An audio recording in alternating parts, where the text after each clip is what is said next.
NEET 2025 का paper इस समय काफी सुर्खियों में है। आखिर इस पेपर को लेकर इतना हंगामा क्यों मचा हुआ है? क्या कारण है कि बच्चा या तो ठगा हुआ महसूस कर रहा है या बच्चा हारा और अपने आप को हताश महसूस कर रहा है। इस साल जब बच्चे तैयारी कर रहे थे तो तमाम इंस्टीट्यूट्स जो पिछले 4 साल के नीट के पेपर को पैटर्न को डिकोड कर रहे थे, उन्होंने इस चीज को डिकोड किया कि पेपर आसान आ रहा है। इनफैक्ट बातें तो यह हो रही थी कि अगर आपके 720 में से 720 नंबर आएंगे तो ही आपको एम्स दिल्ली मिलेगा। अगर आपके 715 नंबर भी हैं तो हो सकता है कि आपको एम्स दिल्ली ना मिले। जब इस माइंडसेट के साथ बच्चा तैयारी कर रहा है, उसका कहीं ना कहीं यह ब्रेन वॉश किया गया है कि आपको 700 प्लस नंबर ही लाने हैं और अगर आपको एम्स दिल्ली चाहिए तो आपको 720 नंबर लाने हैं।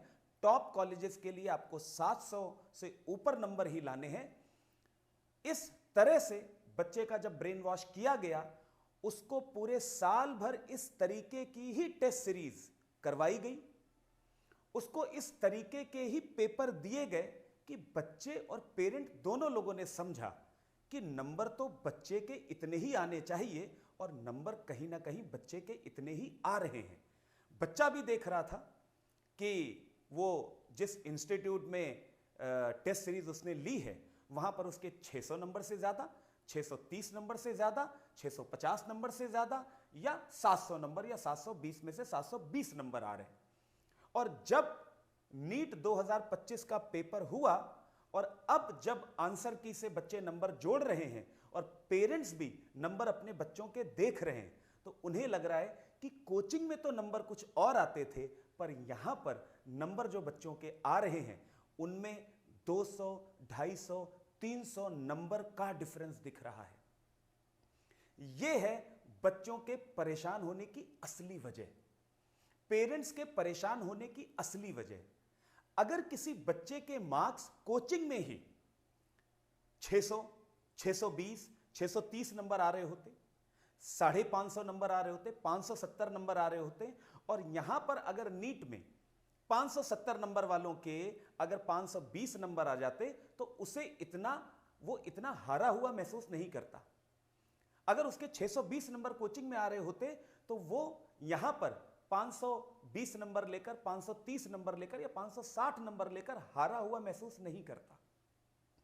परेशानी की असली वजह अगर आप सारे बच्चों को समझ में आई हो, पेरेंट्स को समझ में आई हो, और मैं बाकी इंस्टीट्यूट वालों को भी समझाने की कोशिश कर रहा हूं कि आप लोग असली परेशानी की वजह को समझिए। एक बात यह भी हो रही है कि 2016 में भी पेपर नीट का टफ आया था, उससे पहले भी कुछ सालों में नीट का पेपर काफी टफ आया है, पर जरा दोनों में डिफरेंस देखिए, जो 2025 में हुआ है और जो 2025 से पहले हुआ है। पहले जब सिलेबस भी अच्छा खासा था, डिलीट नहीं हुआ था कोविड से पहले, और बच्चों को तैयारी कैसे करवाई जाती थी, बच्चों का माइंडसेट क्या होता था कि नीट का पेपर या एआईपीएमटी का पेपर टफ आता है। आप बच्चों का माइंडसेट वैसा तैयार करवाते थे, हम सारे के सारे कोचिंग वाले बच्चे मेंटली प्रिपेयर्ड होते थे कि पेपर टफ आता है, टफ आता है, टफ आता है, हम उनको तैयारी वैसी करवाते थे। पर आज अचानक क्या हुआ, हम तैयारी बच्चों को क्या करवा रहे हैं, पूरे में से पूरे नंबर लाने की, और पेपर वैसा आ गया जहां पर बच्चा मेंटली प्रिपेयर्ड नहीं था, जिस वजह से आज वो ज्यादा परेशान है। अब इसमें परेशानी क्या रही? परेशानी की जो मुख्य वजह है वो ये मुझे जो समझ में आता है एज अ टीचर,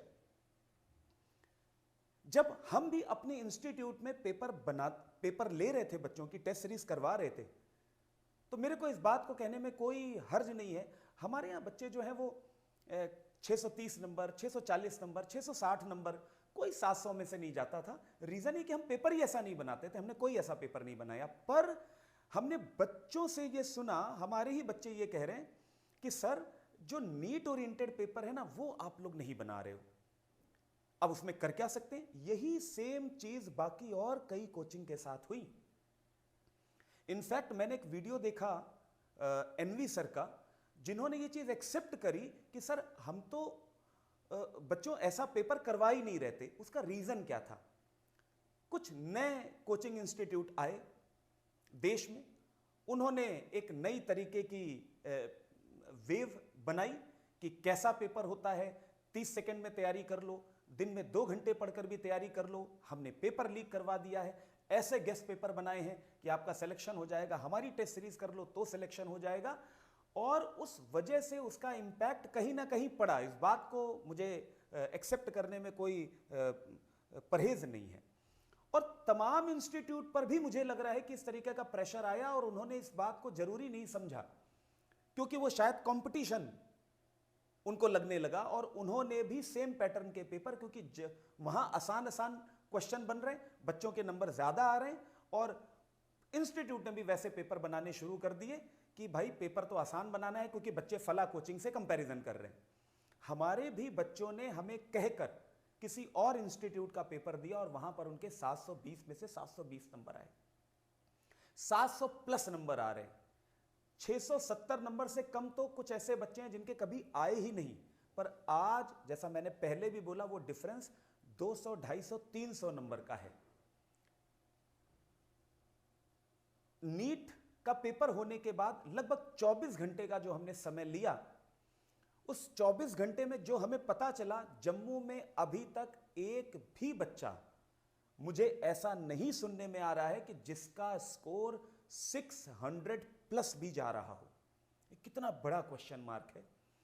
और मेरी एक अपनी ऑब्जर्वेशन है कि वाकई 600 नंबर से ज्यादा जा भी कैसे सकते हैं। आप एक छोटी सी कैलकुलेशन जरा मेरी समझिए। सारे लोग को तमाम जगहों से, तमाम सोर्सेस से, तमाम वीडियो से एक बात तो पता चल गई कि पेपर टफ था, पेपर टफ था, पेपर टफ था। ये तो पता चल गया।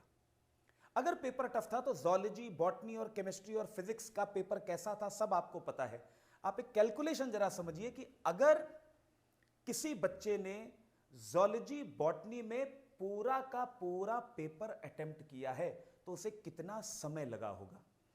और मैं बड़ी पॉजिटिव चीज लेकर चल रहा हूं कि ऐसा बच्चा जरूर होगा जिसका जूलॉजी, बॉटनी में एक भी क्वेश्चन गलत नहीं हुआ होगा। अब ये आप दिमाग में रखिए कि उसको कितना टाइम लगा होगा पूरे पेपर को अटेम्प्ट करने में, ओएमआर शीट को भरने में, और ये वेरीफाई करने में कि जो वो लिख रहा है, जो उसने सोल्यूशन बनाया है, जो सोल्यूशन सोचा है, वो बिल्कुल सही है। उसके नंबर कितने आए होंगे बॉटनी, जूलॉजी में? अगर आप बॉटनी, जूलॉजी दोनों के मार्क्स ले लें तो 180 उसके नंबर आ रहे होंगे। उसको कितना टाइम लगा होगा सोच के देखिए। जिन बच्चों ने सेकंड सब्जेक्ट फिजिक्स उठाया उनको तो ज्यादा प्रॉब्लम आई होगी, पर मेजॉरिटी ऑफ द स्टूडेंट को एक पैटर्न पता होता है कि बॉटनी, जूलॉजी के बाद आपको केमिस्ट्री करना है। केमिस्ट्री लेंदी था, हर चीज में कैलकुलेशन हो रही है, हर चीज में स्ट्रेट फॉरवर्ड, फॉर्मूला बेस्ड, ऐसे क्वेश्चन नहीं है। यानी कि केमिस्ट्री का पेपर जब आप दे रहे थे तो आपको कितना टाइम लगा होगा। मैं फिर से यह चीज मानता हूं कि कोई एक ऐसा बच्चा होगा जिसके केमिस्ट्री में पूरे में से पूरे नंबर आ रहे हैं, और अगर पूरे में से पूरे नंबर आ रहे हैं तो उस बच्चे ने उस पेपर को अटेम्प्ट करने में टाइम कितना लिया होगा। जितना भी टाइम लिया होगा, फिलहाल उसके नंबर हम मान लेते हैं कि उसके 180 में से 180 नंबर आ रहे हैं। बॉटनी, जूलॉजी और केमिस्ट्री को मिलाकर ये मार्क्स बन रहे हैं 540। इसके बाद जो समय बचा होगा और जो फिजिक्स के लिए कहा जा रहा है कि पेपर टफ है, एज अ फिजिक्स टीचर मैं जेई को तैयार करता हूं, मैं नीट के बच्चों को भी पढ़ाता हूं, पेपर तो नहीं टफ था। पेपर में कैलकुलेशंस ज्यादा थी, पेपर टफ नहीं था। टफ का मतलब यह है कि आप सॉल्यूशन ही नहीं सोच पा रहे हो। कुछ वीडियो में देख रहा हूं कि टीचर भी सॉल्व नहीं कर पा रहे हैं। फिर आप टीचर किस बात के, आप क्या बच्चों को प्रिपेयर कर रहे हैं? आप पहले खुद सीखिए और उसके बाद फिर पढ़ाने आइए। एक आधे क्वेश्चन में मैं मानता हूं कि आपको टाइम ज्यादा लग सकता है, पर आप सॉल्व ही नहीं कर पा रहे हैं, ये नहीं कहना चाहिए आपको। और अगर आप ये मानते हैं तो आप तैयारी अच्छी करिए। पेपर लेंदी था, पेपर लेंदी था, फिजिक्स का पेपर लेंदी था। आप 1 घंटे में पूरा सॉल्व नहीं कर सकते हैं, ये बात मैं एक्सेप्ट करता हूं। बच्चों के पॉइंट ऑफ व्यू से कह रहा हूं कि 1 घंटे में आप सॉल्व करके और ओएमआर शीट नहीं भर सकते, ऐसा जरूर पेपर था। मेरी अपनी ऑब्जर्वेशन कि अगर ये पैटर्न किसी ने फॉलो किया है, जूलॉजी, बॉटनी और केमिस्ट्री में उसने समय दिया है और पूरे में से पूरे नंबर आ रहे हैं, तो फिजिक्स के पेपर को जितना समय मिला होगा, मुझे नहीं लगता है कि किसी बच्चे ने 25 से ज्यादा क्वेश्चन सही भी किए होंगे, क्योंकि शायद उसका अटेम्प्ट भी 25 क्वेश्चन नहीं बन पाया होगा। फिर भी मैं बड़ी पॉजिटिव सिचुएशन लेकर, और जो मेरी ऑब्जर्वेशन है और जितनी मैंने बच्चों से बात करी है, 25 से ज्यादा क्वेश्चन किसी बच्चे ने सॉल्व नहीं किए होंगे। और अगर ये 25 के 25 सही है, यहां पर टाइम वेस्ट जैसी कोई चीज मैं नहीं ले रहा, इसके बाद केवल और केवल 100 नंबर और ज्यादा बनते हैं अगर 25 क्वेश्चन बच्चे ने फिजिक्स में किए हैं। नंबर बनते हैं 640।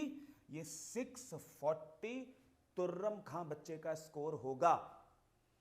अगर इससे ज्यादा नंबर किसी बच्चे के आ रहे हैं तो उसने पेपर फोड़ दिया। पर पूरे विश्वास से मैं कह रहा हूं कि कितने ही बच्चे ऐसे होंगे जिन्होंने ये चीज अचीव करी होगी, ये स्कोर अचीव किया होगा। मैं अपने पूरे अनुभव के साथ कह रहा हूं, ये एक आइडियल स्कोर है। मैं कट ऑफ पर नहीं जा रहा कि कितना कट ऑफ होगा, पर यह एक आइडियल स्कोर इस बार के पेपर की लेंथीनेस को देखते हुए, अगर कोई बच्चा यह स्कोर कर रहा है, वो टॉप रैंक्स पर होगा।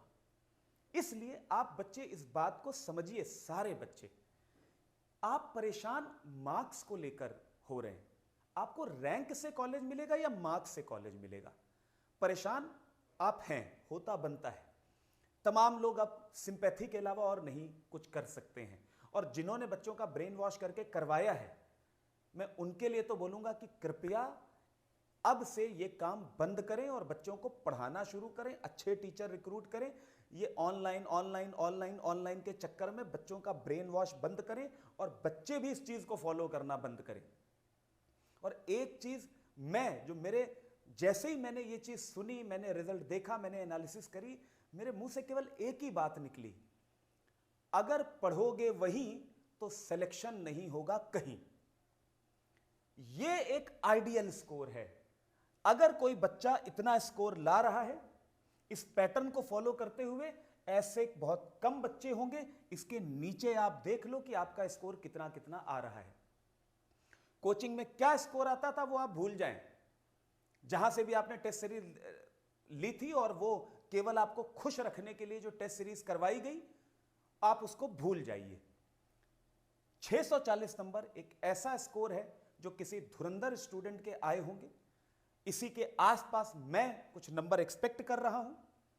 जो ऑल इंडिया रैंक 1 लाएगा वो इसी के आसपास कुछ नंबर ला रहा होगा। 20-25 नंबर का प्लस माइनस, इससे ज्यादा मुझे नहीं लगता। और अगर कोई 700 नंबर ला रहा है, मैं ज्यादा मुझे नहीं बोलना चाहिए, पर मैं उस बच्चे पे क्वेश्चन मार्क लगा रहा हूं। अगर कोई बच्चा 700 नंबर ला रहा है तो क्वेश्चन मार्क है। किस तरीके का क्वेश्चन मार्क, उस पर चर्चा नहीं करते हैं।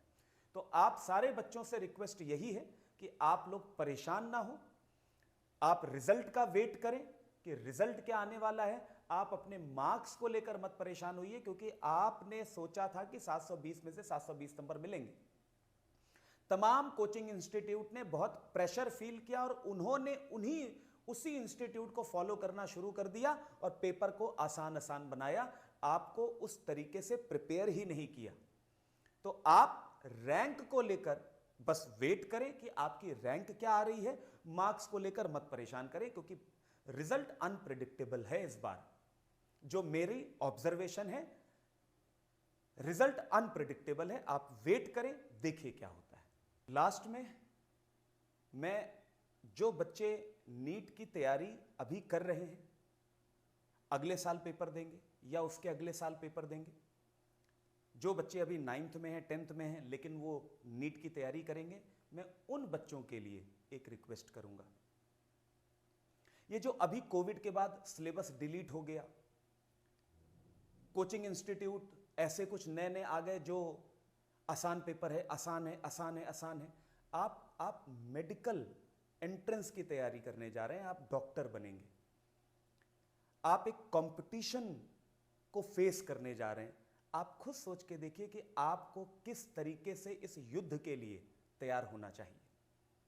आप आने वाले एग्जाम के लिए अपने आप को तैयार करें, सब्जेक्ट को अच्छे से पढ़ें, अपने आप को मौका दें कि आप खुद सोच पाएं, वो क्षमता आपके अंदर विकसित हो कि आप खुद कॉन्सेप्ट्स को सोच पाएं, ना कि कोई इंस्टीट्यूट आपको इस तरीके से गुमराह करे कि जो आपको आता है उसी में उलझा कर रखे और बस आप 1 साल तक 1.5 साल तक खुश रहें कि मेरे तो नंबर आ रहे हैं, मेरे तो नंबर आ रहे हैं, मेरे तो नंबर आ रहे हैं, और फिर पेपर इस तरीके का अगर दोबारा आ गया तो आप क्या करेंगे।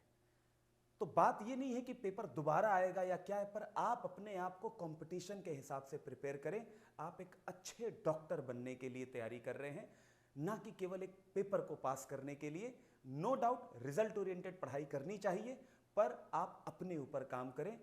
जो भी आगे आने वाले टाइम में नीट एस्पिरेंट्स होंगे वो बढ़िया तैयारी करें। मैं उनके लिए ही ये कह रहा हूं, वो बढ़िया मेहनत करें, बढ़िया तैयारी करें।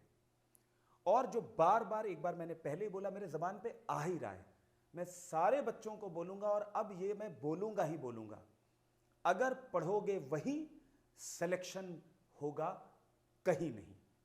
अगर पढ़ोगे वही सिलेक्शन होगा नहीं। ये इस चीज को ध्यान रखिए। आप अच्छा पढ़िए, नीट की जम के तैयारी करिए और अगले साल हम बढ़िया रिजल्ट के लिए मेहनत करेंगे और बढ़िया रिजल्ट लाएंगे।